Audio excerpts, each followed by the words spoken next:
Tout de suite, classe télévisée.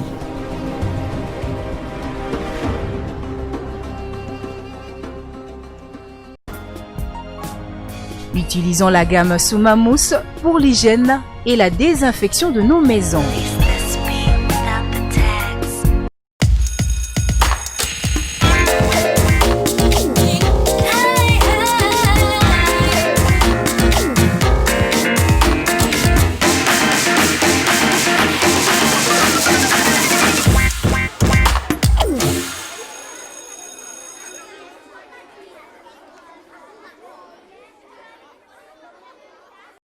Bonjour mes chers amis, je pense que tout le monde est déjà prêt pour s'intéresser de cette tranche pour la classe télévisée.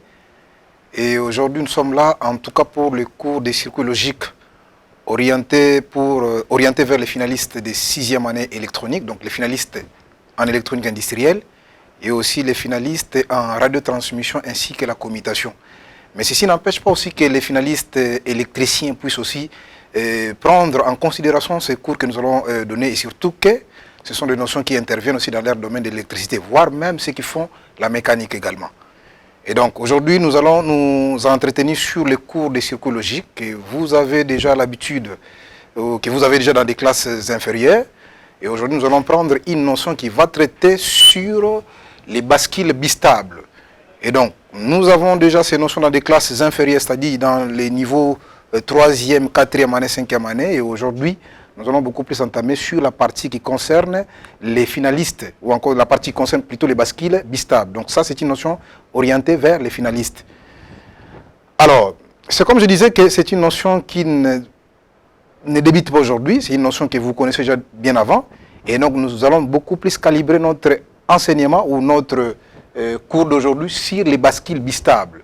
Et donc vous êtes censé prendre vos cahiers d'avant, mettre à côté pour que tout ce que nous allons prendre, certaines notions ou certains prérequis que vous devez avoir, cela viendra à partir de ce que vous avez vu dans des classes antérieures. Et aujourd'hui, nous allons juste nous focaliser sur les bascules bistables. Mais vous allez comprendre c'est quoi en fait ici. C'est vraiment très important que nous puissions parler d'abord des bascules, de façon d'abord séparée ou d'une manière un peu partielle. Pourquoi? Parce que dans sa totalité ou dans la suite, nous allons parler d'une notion très importante et cette notion va évoquer sur les compteurs et les registres. Or, les compteurs et les registres que nous allons réaliser, comme je disais ici, bien après, ces compteurs feront appel aux bascules. Et donc, si vous ne maîtrisez pas correctement les bascules, il vous sera tellement difficile de maîtriser les compteurs que nous allons évoquer bien après. Et pourtant, vous allez comprendre que dans les applications, les compteurs, ce sont des circuits qui sont tellement importants, qui ont une certaine utilité aujourd'hui, parce que je peux arriver, par exemple, à réaliser un compteur de sacs de ciment. C'est-à-dire, nous réalisons un dispositif électronique qui va nous permettre de compter le nombre de sacs de ciment. Ou encore, je peux réaliser un circuit électronique qui nous permet de compter le nombre de personnes se trouvant dans une salle, le nombre de personnes se trouvant dans un stade, par exemple. Et pour ça, je vais réaliser un circuit approprié que nous allons appeler un compteur. Et je disais que de façon générale, ces compteurs sont réalisés à base de bascules. Et nous pouvons aussi mettre en application ces bascules, comme je disais tantôt, en réalisant le registre. Le registre qui est un circuit qui va vous permettre d'écrire, de mémoriser et de restituer une information bien après. Et cela fera aussi appel aux bascules. La raison pour laquelle je demande aux amis qui sont à la maison et qui sont concernés, qui sont intéressés pour ce cours, de prendre tout le sérieux et de pouvoir suivre tant soit peu avec les petits moments qu'on nous a donnés ici, la notion sur les bascules, maîtriser un tout petit peu pour que lors des applications, que vous puissiez avoir une certaine maîtrise dans le fonctionnement de ces applications que je venais d'évoquer pas très longtemps. J'ai cité ici l'application orientée vers les compteurs et les registres. Je disais que ces applications feront appel en tout cas aux bascules que nous voulons aborder tout à l'heure là. Ne pas aussi confondre avec la logique combinatoire que nous avons déjà entamée. Là, les bascules sont catégorisées dans la logique séquentielle. D'ailleurs, tout à l'heure là, je vais vous donner un peu une petite introduction qui va nous permettre de bien entamer les bascules. C'est quoi les bascules? Nous allons écrire Les bascules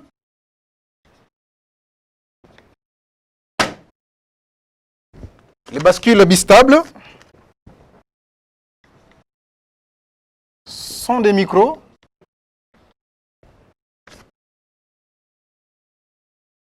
microstructures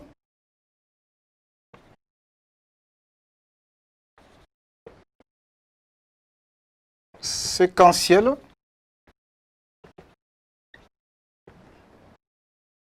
qui possèdent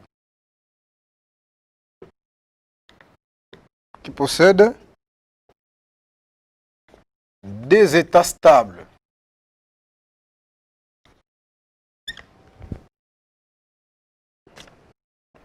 Des étapes stables de sortie. Et les bascules, alors,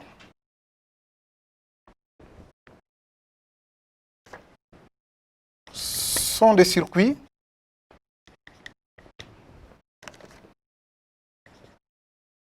des bases de la logique séquentielle.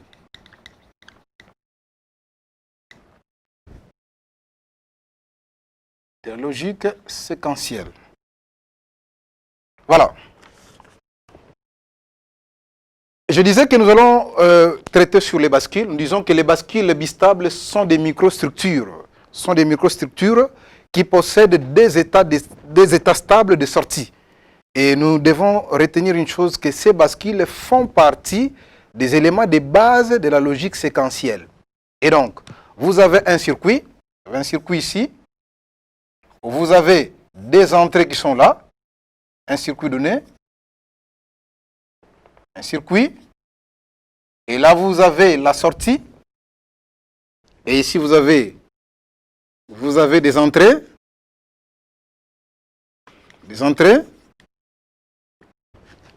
Alors, à la sortie, nous aurons des états. Et ces états sont des états qui sont stables. Raison pour laquelle nous allons appeler ça comme étant des bascules bistables. C'est-à-dire que ces états-là vont commencer à basculer, vont commencer à changer. Après un temps, on peut avoir un zéro logique, les zéros logiques. Cette sortie peut avoir l'état 1 logique. Mais si la sortie passe à 0, ces zéros-là, c'est un état logique, et ces zéros-là restent stables. Et si nous manipulons les entrées pour que nous puissions avoir les 1, ces 1-là aussi, c'est un 1 qui va rester stable. Étant donné qu'il y aura changement d'état à la sortie, raison pour laquelle nous appelons une bascule. Mais ces états-là qui vont se changer là, ce changement d'état, ces états-là seront stables. Et donc quand vous avez 0, les 0 restent stables, et quand vous aurez 1, les 1 restent aussi stables. C'est comme ça nous disons que c'est comme ça nous l'appelons une bascule bistable. Ces états-là, ces deux états-là, mais ce sont des états qui sont stables. Alors, on dit la bascule bistable, c'est une bascule, ou encore les bascules d'une manière générale, les bascules font partie des circuits de base de la logique séquentielle. Je disais que dans des classes précédentes, vous avez beaucoup plus traité sur la logique combinatoire. Mais ici, nous allons beaucoup plus parler sur la logique séquentielle. Alors, nous allons faire une petite différence. Quelle différence faites-vous entre la logique combinatoire et la logique séquentielle? Différence. Donc, ça, nous mettons 1 là-bas. Différence entre la logique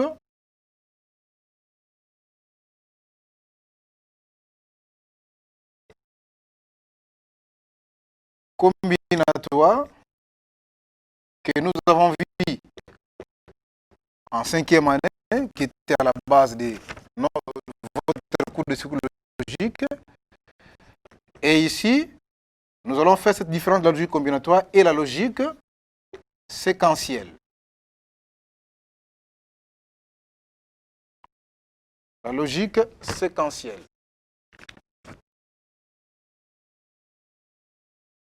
Et la différence entre la logique combinatoire et la logique séquentielle.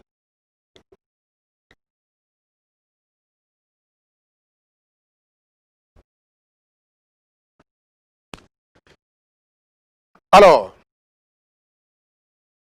dans la logique combinatoire qui nous a beaucoup plus intéressé dans des classes, je disais dans des classes précédentes, et nous avons dit ceci que la logique combinatoire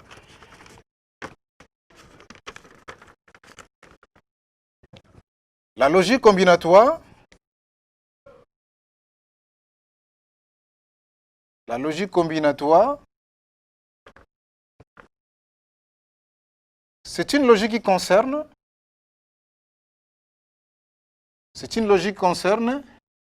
les circuits pour lesquels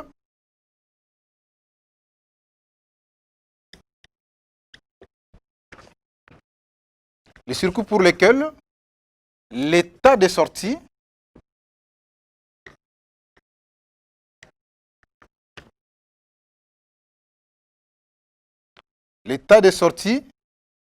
ne dépend que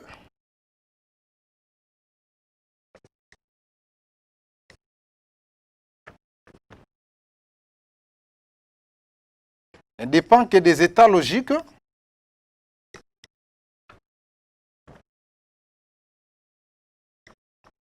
des variables d'entrée.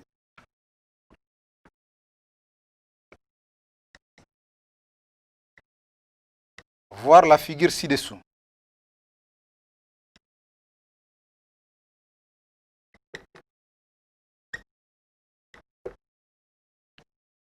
Il est important de pouvoir faire une différence entre la logique combinatoire et la logique séquentielle. Parce que, même pour bien maîtriser même la notion des bascules qui fait partie de la logique séquentielle, vous devez d'abord maîtriser la logique combinatoire.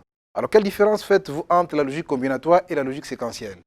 La logique combinatoire, c'est une logique qui concerne les circuits pour lesquels l'état de sortie ne dépend que des variables d'entrée. Et nous allons vous donner un petit circuit. Je vais vous donner un circuit pour lequel vous allez bien maîtriser cette notion que je viens de donner tout à l'heure là. C'est-à-dire quoi? Je vous donne un circuit ici qui fait partie de la logique combinatoire. Logique combinatoire. Circuit logique.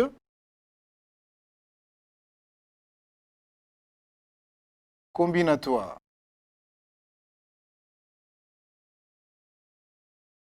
Ici, vous avez les différentes entrées. Et là, vous avez une sortie. Ici, je peux avoir un exemple, E1, E2, E3.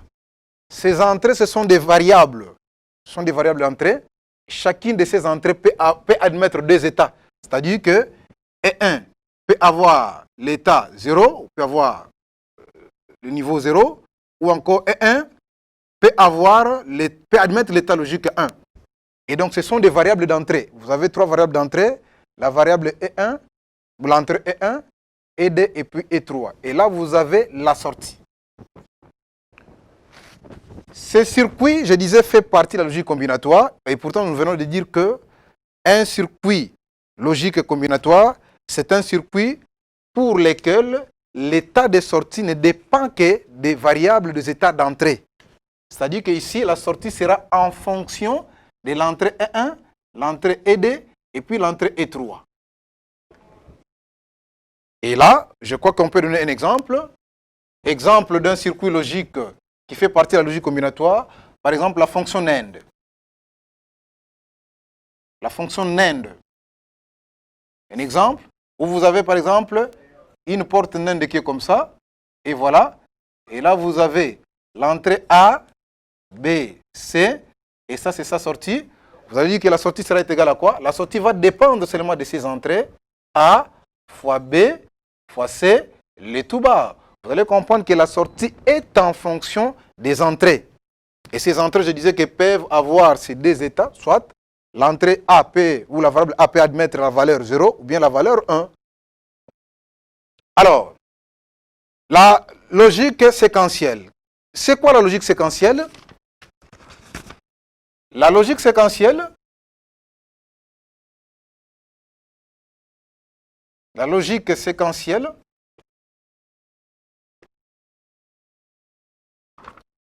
c'est une logique qui concerne les circuits. C'est une logique qui concerne les circuits pour lesquels pour lesquels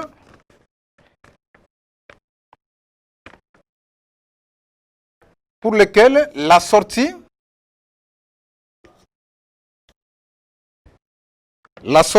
ne dépend pas seulement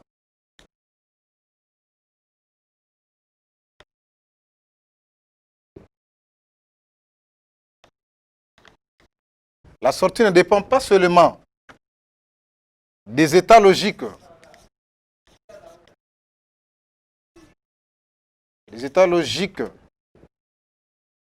des variables d'entrée,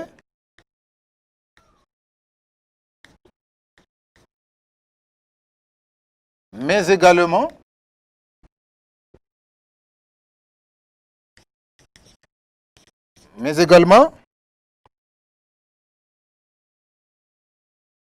de l'état antérieur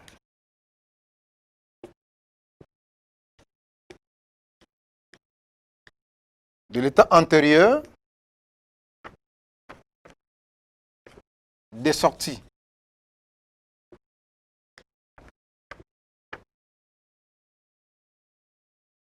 Ces circuits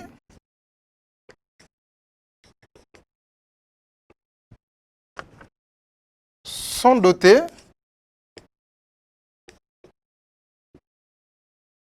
des capacités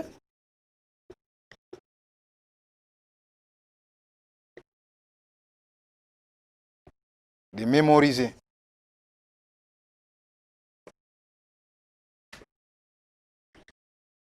Voilà, donc je disais ici que la logique séquentielle, c'est une logique qui concerne les circuits pour lesquels la sortie ne dépend pas seulement des états de logique des variables d'entrée, mais la sortie dépend également de l'état antérieur de sortie. Et donc, la logique séquentielle, c'est cette logique que nous allons beaucoup plus utiliser dans notre cas ici, où c'est la logique qui fait partie beaucoup plus pour la réalisation des circuits mémoire. Et donc, nous avons dit ceci que ces circuits sont dotés des capacités de mémoriser une information. C'est-à-dire que pour les circuits logiques séquentiels, je vous y donne ça avec ce petit schéma, les circuits logiques séquentiels,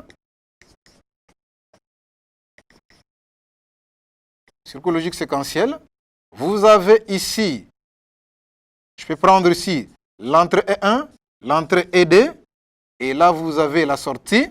Nous disons que les circuits logiques séquentiels, c'est un circuit qui concerne les circuits pour lesquels la sortie ne dépend pas seulement des entrées, mais ça dépend également de l'état antérieur des sorties de votre circuit. C'est-à-dire que la sortie sera en fonction, d'abord des entrées, E1, et puis E2, mais aussi de l'état antérieur du circuit. Et donc, ça dépend aussi de cet état de sortie du circuit. Et donc, la sortie n'est pas seulement en fonction des entrées, mais ça dépend aussi de l'état antérieur du circuit. Votre circuit s'est trouvé à quel état avant? Et donc, ces circuits logiques séquentiels fera partie beaucoup plus, ce sont les circuits de base de la logique séquentielle dont je venais de dire. Et donc je disais, ces circuits logiques séquentiels, ce sont des circuits qui ont aussi la capacité de pouvoir mémoriser l'information que vous allez appliquer à son entrée. Et en dehors de ça, nous allons directement parler des catégories de bascules. Catégories de bascules. Catégories de bascules.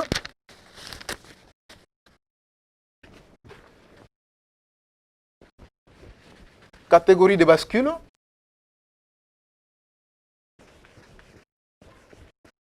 Catégorie de bascule.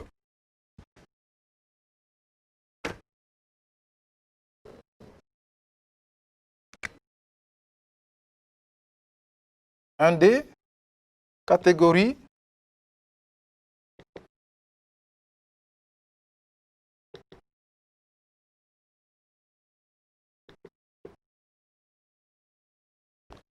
de bascule.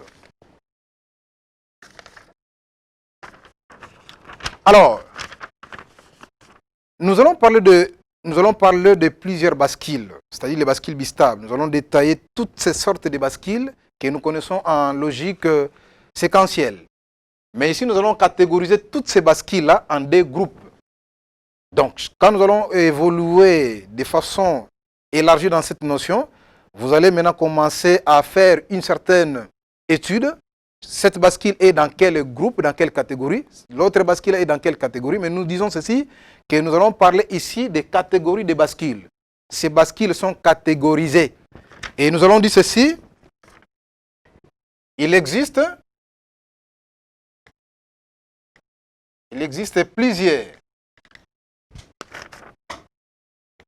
plusieurs types de bascules.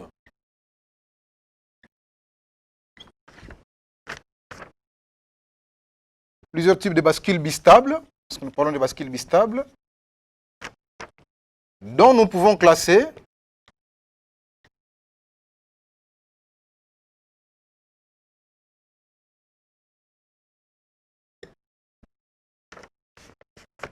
en deux catégories.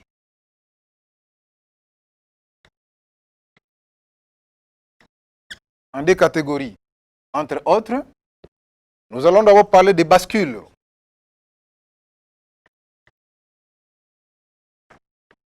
Non synchronisées. Non synchronisées. Que nous allons aussi appeler ou les bascules asynchrones.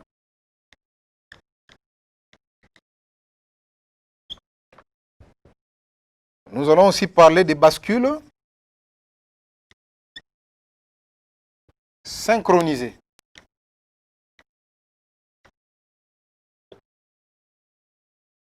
Que nous allons aussi appeler la bascule ou les bascules synchrones. Nous parlons de différentes catégories de bascules. Nous disons ceci, que nous allons catégoriser toutes ces bascules ici en deux groupes. Nous allons parler de bascules bistables qui sont non synchronisées et les bascules bistables qui sont synchronisées. Les bascules bistables non synchronisées sont aussi appelées les bascules asynchrones et les bascules bistables synchronisées sont aussi appelées les bascules synchrones. Qu'est-ce que nous entendons par des bascules bistables asynchrones et qu'est-ce que nous entendons par les bascules bistables asynchrones? Plutôt, bascule bistable asynchrone. Et qu'est-ce que nous entendons par la bascule bistable synchrone? Disons ceci. Notons que les bascules asynchrones,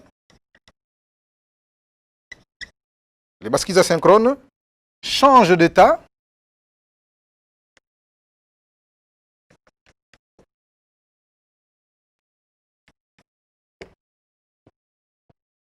dès que les grandeurs d'entrée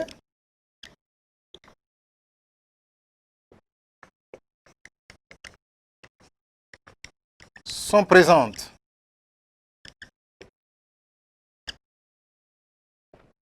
Tandis que les bascules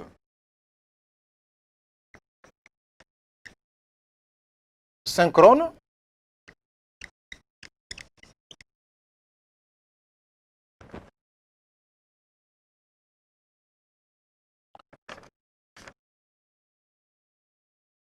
ces bascules ne changent pas d'état.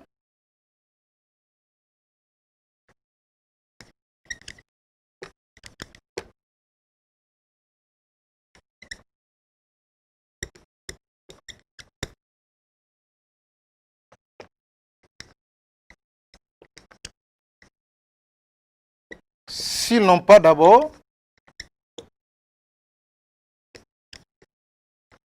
encore l'ordre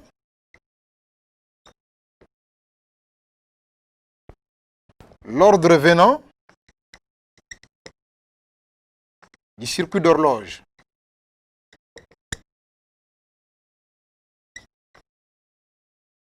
Voilà. Donc, je reprends. Les bascules bistables sont catégorisées en deux grands groupes. Nous avons dit que nous avons les bascules non synchronisées ou les bascules asynchrones. Et nous avons les bascules synchrones, que nous appelons aussi les bascules synchronisées, que nous appelons aussi les bascules synchrones. C'est quoi les bascules asynchrones? Les bascules asynchrones, ce sont les bascules. Ce sont des bascules qui changent d'état dès que les grandeurs d'entrée sont présentes.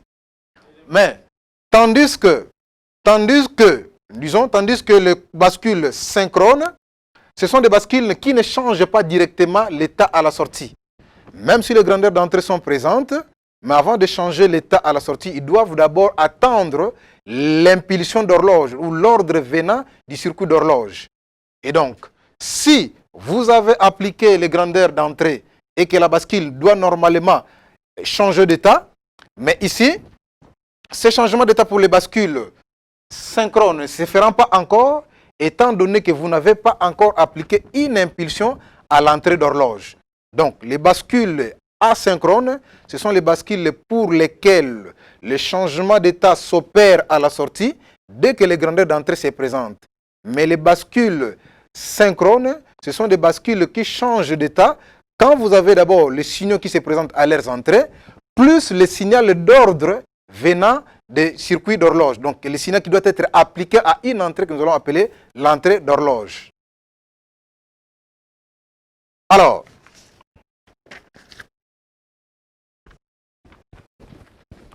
nous allons alors entamer d'abord la bascule, une bascule fonctionnant en mode asynchrone.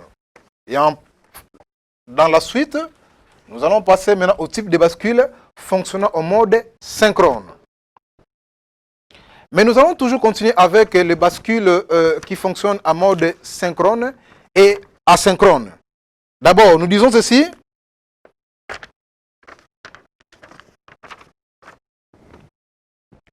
Pour la bascule ou pour les bascules synchrones,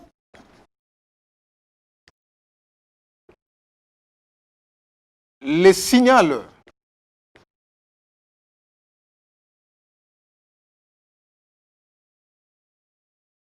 d'horloge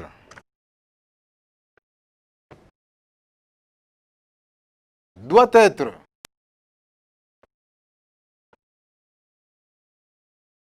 appliqué à l'entrée, à une entrée appelée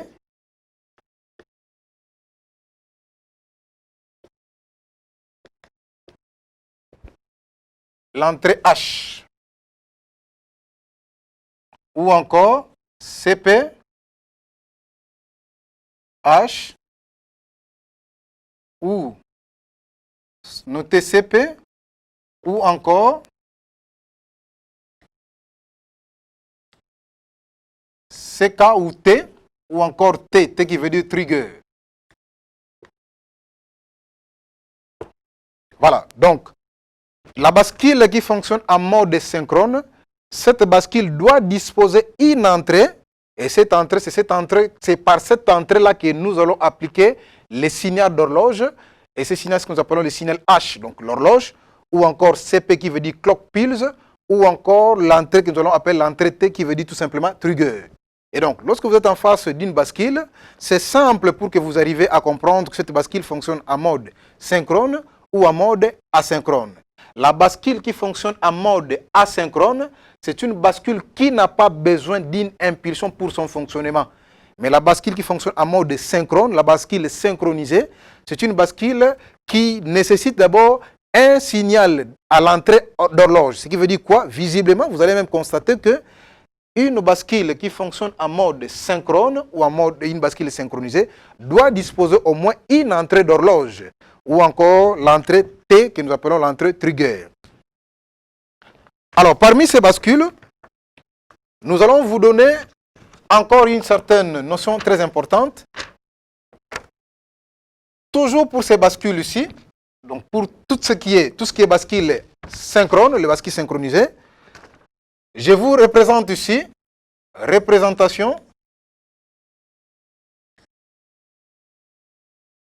représentation symbolique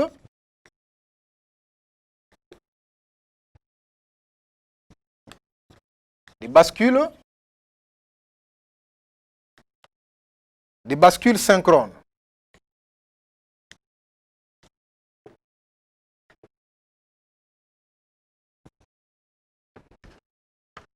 Voilà. Donc, lorsque vous avez une bascule synchrone, c'est-à-dire une bascule qui demande une impulsion d'horloge pour son fonctionnement, je disais que vous devez avoir une entrée appropriée, une entrée réservée, une entrée pour laquelle que vous allez appliquer, ou par laquelle plutôt j'allais dire, une entrée par laquelle que vous allez appliquer une impulsion d'horloge, une impulsion de commande. Alors, mais quand on vous représente sur le plan symbole, une bascule synchrone, vous devez d'abord tenir compte du signal qui arrive à cette entrée-là. Les signaux de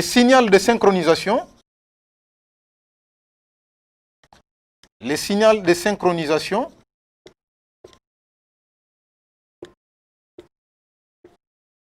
peut-être des points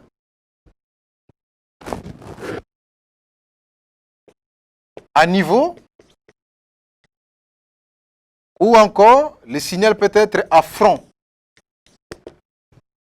Donc, lorsque une bascule nécessite une impulsion pour sa commande, pour sa synchronisation, l'impulsion que vous allez appliquer peut agir à niveau, ou bien cette impulsion peut agir à front. Et si vous parlez de l'impulsion agissant par niveau, impulsion agissant par niveau,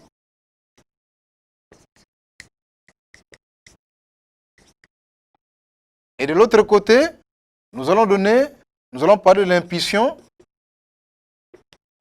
agissant sur les fronts.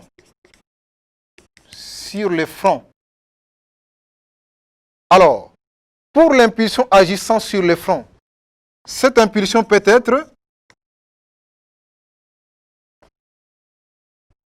ou ces niveaux peut être, c'est mieux, ce niveau peut être 1, les niveaux bas, ou bien ce niveau peut être le niveau haut.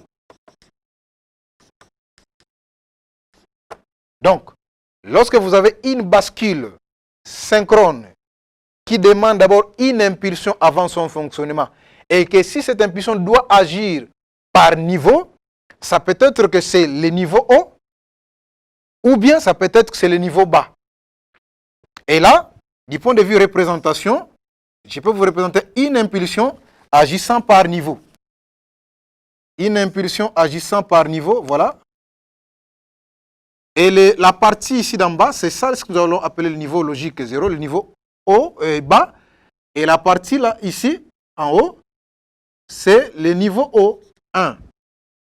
Donc, si j'ai une bascule qui demande une impulsion agissant sur le niveau bas, et que moi j'applique à cette entrée d'horloge une impulsion agissant sur le niveau haut, la bascule ne fonctionne pas. Parce qu'elle va se dire, écoutez, j'ai besoin d'une impulsion avant mon fonctionnement, c'est vrai. Mais une impulsion agissant par niveau, c'est vrai. Mais j'ai besoin de niveau bas. Donc pour que la bascule fonctionne, vous devez appliquer un signal agissant par niveau. Mais si c'est le niveau bas, donc vous devez appliquer le niveau bas. Si c'est le niveau haut, vous devez appliquer le niveau haut. Et de l'autre côté aussi, comme je disais ici, je peux aussi avoir une bascule qui demande une impulsion agissant sur front. Et si c'est par front, ces fronts-là, ça peut être les fronts montants, ou bien ça peut être les fronts descendants. Et donc, lorsque vous avez une bascule synchrone qui demande la synchronisation par front, vous devez savoir c'est quel le front. Si c'est le front montant, et donc vous devez appliquer un signal d'horloge agissant sur le front montant. Si cette bascule demande une impulsion agissant sur le front, mais que c'est le front descendant, et donc vous êtes capable, vous serez obligé d'entretenir un circuit d'horloge qui va délivrer un signal agissant sur le front descendant pour activer votre bascule. Sinon, si c'est une bascule qui demande le front descendant et que vous appliquez le front montant, la bascule ne fonctionne pas. Donc, vous devez respecter E. Symboliquement parlant, voilà le front descendant. Ça, c'est le front descendant. Et voilà les symboles pour le front montant. Voilà. Donc, ça, c'est le front montant.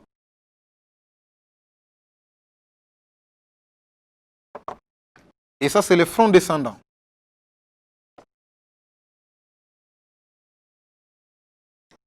Voilà. Donc, ce que vous devez retenir, c'est quoi? Nous parlons de deux catégories de bascules. Nous avons des bascules asynchrones, les bascules qui ne demandent pas un signal de commande. Ce sont des bascules qui changent d'état dès que les grandeurs d'entrée se présentent. Et la bascule va commencer à fonctionner conformément à son principe de fonctionnement. Parce que je vous ai dit que nous allons citer toute une ribambelle de bascules.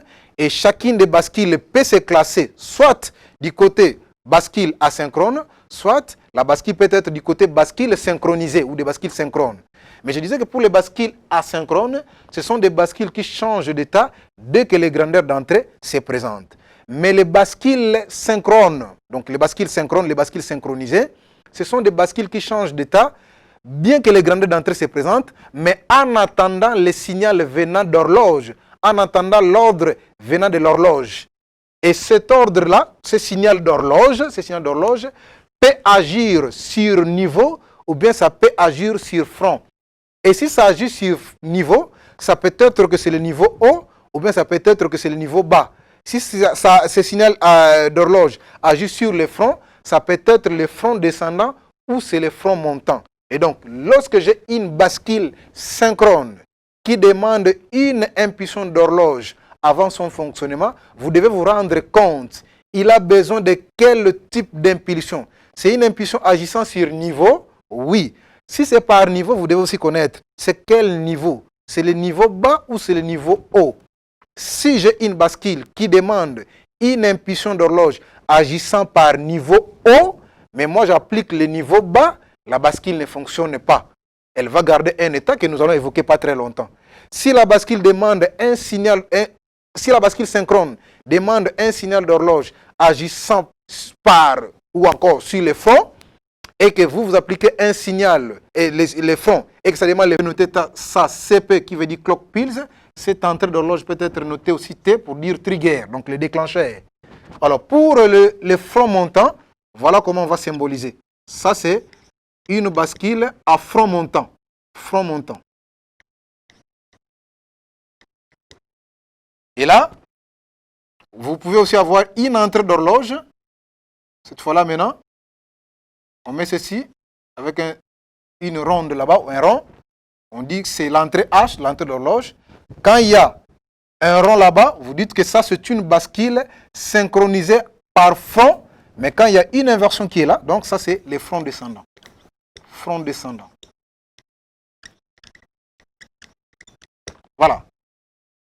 Ce sont des notions, en tout cas élémentaires, que vous devez bien maîtriser pour que nous puissions entamer notre chapitre qui parle sur les bascules bistables. Parce que je disais ici que vous allez rencontrer les bascules, plusieurs types de bascules, mais soit ces bascules fonctionnent en mode asynchrone, c'est-à-dire qu'ils n'ont pas besoin d'une impulsion de commande, ou bien ils auront besoin, ou ces bascules fonctionnent en mode synchrone, c'est-à-dire qu'ils auront besoin d'une impulsion de commande.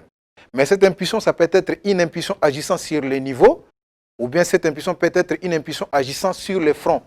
Et vous, en tant qu'électronicien, vous êtes obligé de préparer, d'entretenir un circuit d'horloge qui sera en mesure de fournir une impulsion agissant par niveau. Et si c'est par niveau, soit le niveau haut, soit le niveau bas. Et si c'est par front, soit c'est le front montant ou c'est le front descendant pour satisfaire la bascule qui a besoin d'une impulsion avant son fonctionnement normal. Voilà. Et donc, sans plus tarder, nous allons entamer, parmi ces bascules que nous allons parler ici, nous allons citer, nous allons maintenant entamer la bascule RS.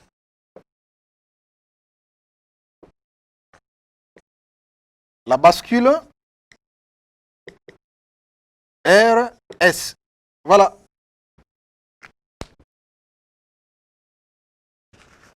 nous allons parler de cette bascule tenant compte de ce que nous venons de dire ici. Et à la fin, nous pouvons nous rendre compte, cette bascule est classée dans quelle catégorie? Celle que nous allons d'abord entamer. Est-ce qu'elle est dans la catégorie des bascules asynchrones, c'est-à-dire les bascules qui n'ont pas besoin d'une impulsion de commande, ou encore elle sera dans la catégorie des bascules synchrones, des bascules synchronisées, c'est-à-dire les bascules qui auront besoin d'une impulsion de commande. Alors, la première des choses, nous allons parler de la bascule RS, mais du type asynchrone. Asynchrone.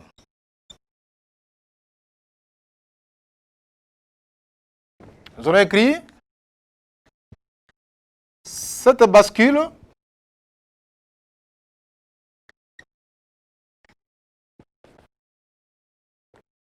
a deux entrées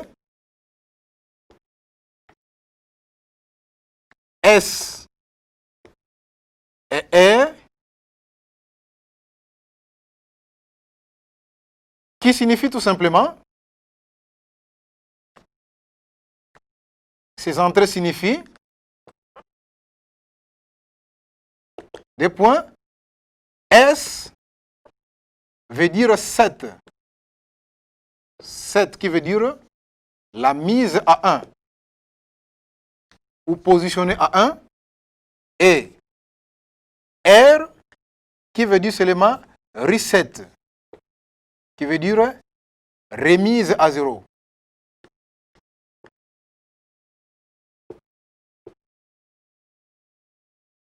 Que nous appelons aussi des fois rase. Donc, cette bascule s'appelle RS à partir de cette signification où vous avez une entrée pour la mise à 1 et une entrée pour la mise à 0. Alors, symbole. Symbole. Voilà la bascule RS. S et puis R. Cette bascule dispose des entrées. Ce sont des entrées. Et vous avez une sortie que j'appelle les key. Je vais vous expliquer aussi ce qu'est la sortie là. Et de l'autre côté, vous avez la sortie key bar. Donc, nous avons une sortie qui est la sortie directe, key. Et là, nous avons la sortie key bar qui est la sortie complémentée à la sortie key. Donc, cette sortie, c'est l'inverse seulement de la sortie key. Et donc, en termes des entrées, nous avons d'abord entrée. Pour cette bascule, nous avons l'entrée S et puis R. Et pour les sorties, nous avons qui est la sortie directe ou la sortie normale. Sortie directe. Et puis vous avez ici key bar qui est la sortie complémentée. Sortie complémentée.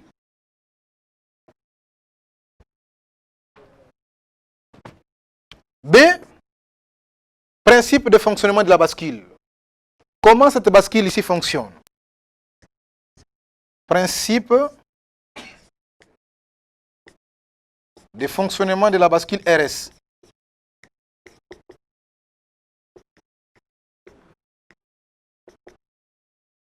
De la bascule RS.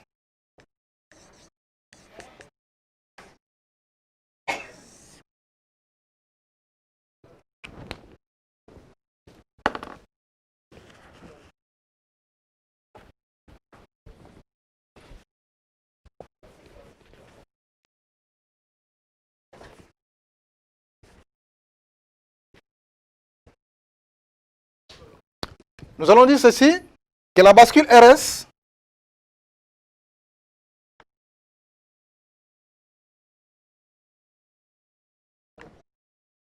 fonctionne en trois modes. Entre autres, nous avons d'abord les modes de mémoire. Les modes de mémoire. Nous avons deux. Les modes de l'écriture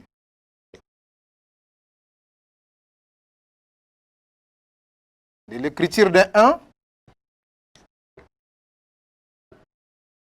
Et nous avons enfin les modes d'écriture d'un 0.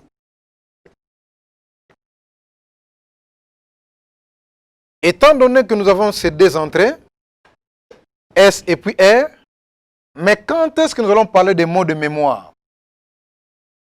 La bascule RS fonctionne en mode de mémoire, c'est lorsque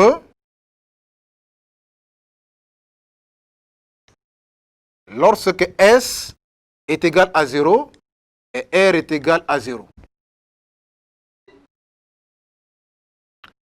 Et quand est-ce que la bascule RS fonctionne à l'écriture de 1? C'est lorsque S est égal à 1 et puis R est égal à 0.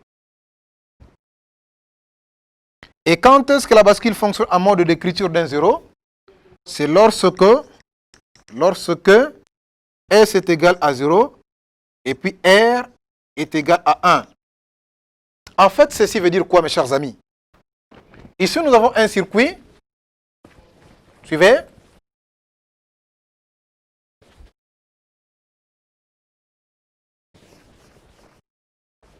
Je vous donne un exemple vulgaire.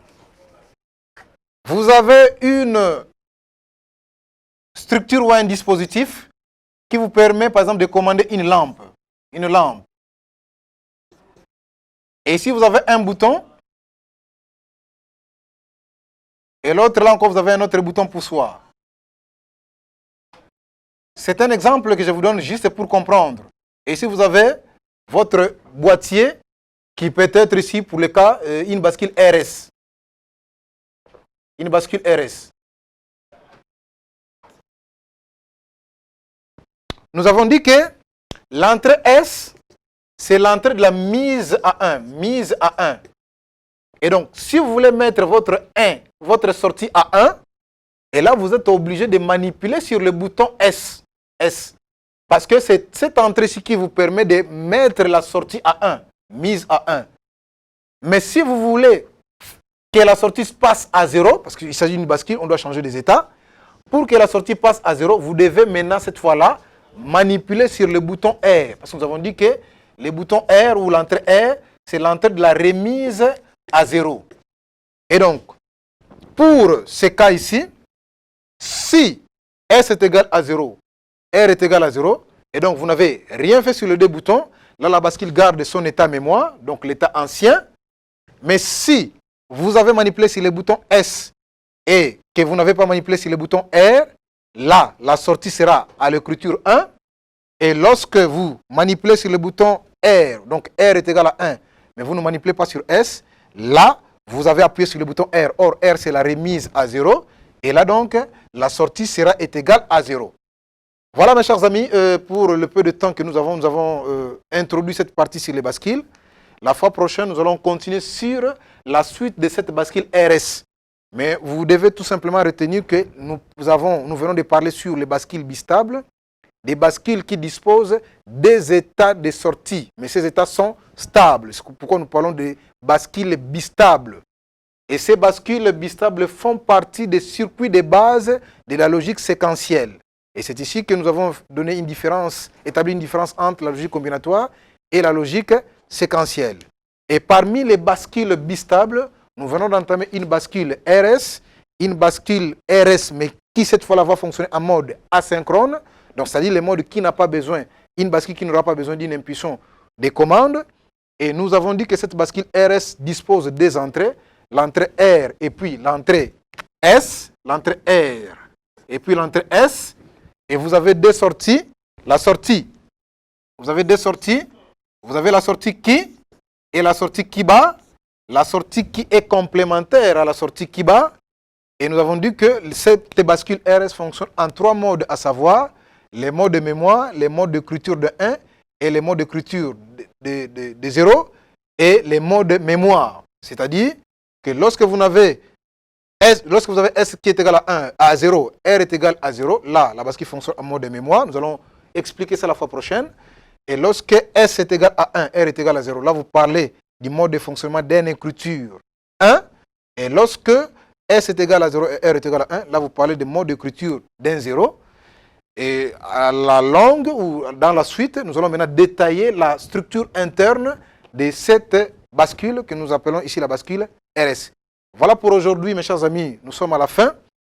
Je vous demande en tout cas de bien lire vos cours d'avant. C'est pour vous permettre de filer, parce qu'ici nous allons beaucoup plus développer certaines notions qui ont été déjà évoquées dans des classes précédentes. Je vous demande en tout cas de garder votre maîtrise à la maison et beaucoup plus aussi respecter les mesures qui ont été édictées par le ministère de la Santé en gardant la distanciation sociale et à nous revoir la fois prochaine pour un autre numéro. Merci beaucoup. Utilisons la gamme Soumamous pour l'hygiène et la désinfection de nos maisons.